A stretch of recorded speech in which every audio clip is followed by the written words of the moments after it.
Hi there. Story time again. This is story time too. Listen, you know, all kinds of things happened in the 60s for me. One of the things that really sticks in my mind was when I was driving down the street and I saw a house for rent. I stopped. It was a big house. I stopped, looked, and saw that it was the upstairs of a house. It was like a farmhouse that had been cut in half, upstairs and downstairs. I got the phone number of the person that was renting it. I called and made a deal, rented it, paid 3 months or so in advance, gave the money to the woman downstairs. She gave me the key. And I had my first place. I had some friends that were going to join in with me, but they didn't. They kind of decided that they didn't like the idea that we would probably be a hippie house. So we sat there. They decided to come visit, but not to stay. I figured, what the hell? I'm only paying $50 a month, and that was for utilities and everything. I went to Salvation Army, bought a stove, but when I did, I bought a restaurant stove. So when they delivered it to the bottom of the stairs, and they refused to take it up the stairs. I had to get friends to do that. So I talked with people. We all decided that we needed a bunch of people to carry the stove upstairs. It probably weighed 500 pounds.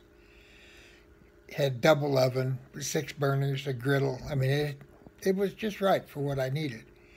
So I decided to have a party. Of course, before the party, we had to carry up the stove so we could cook food.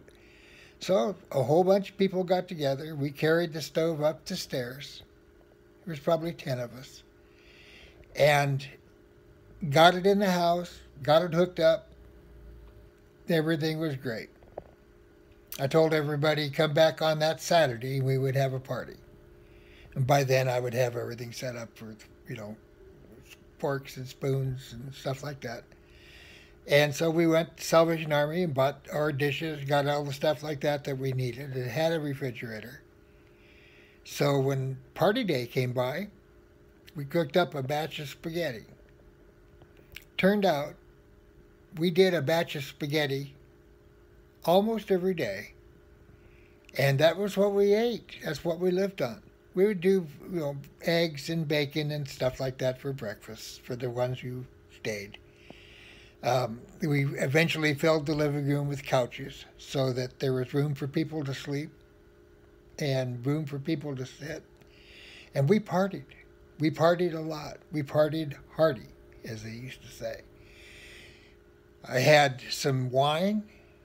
We put some LSD in the wine. We had some artists come over, and we decorated the apartment. That was our party. And let me tell you, the first day I was amazed. The second day I was stunned. The third day I was kind of used to it. Every inch of every wall was covered. Most of the ceilings were covered with drawings, sayings, small paintings, big paintings. Behind the stove, somebody painted a nude, and the woman had her hand and her head on her knee, looking out at you. It was interesting. We had a fun time. We had a fun party. I had 22 people living there. A lot of them in the attic. A lot of people coming from here and there and everywhere. I mean, sometimes the house looked like it was on fire. There was so much smoke coming out the windows or coming out the doors. The police didn't know what to think of us. They didn't understand why people were showing up at the all hours of the day and night. Everybody was dressed weird. They would drive by, they'd write down their license numbers, they'd take pictures, scratching their heads, trying to figure out, we were hippies. People didn't know what hippies were. they thought we were just a bunch of beatniks.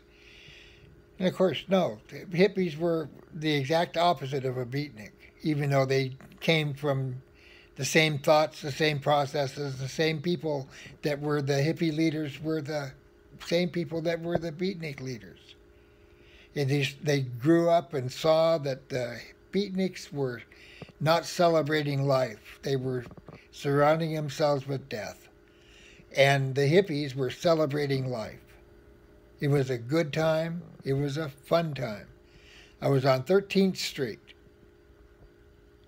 in Long Beach, off of Orange Avenue. And 13, the letter M in our alphabet, I think.